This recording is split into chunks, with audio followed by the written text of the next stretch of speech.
I'll just show you how to replace the battery in a 2013 Porsche Cayenne key. You see from there. Now this is quite tricky if you've got hands like me. There's a little catch there.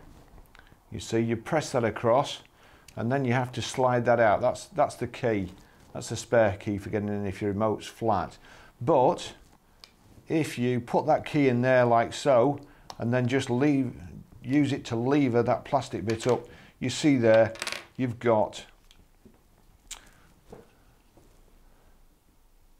a CR2032 battery. Now battery goes back in the same way with the plus side, the flat side facing towards you, and then just click that back and click the key back too. That's it.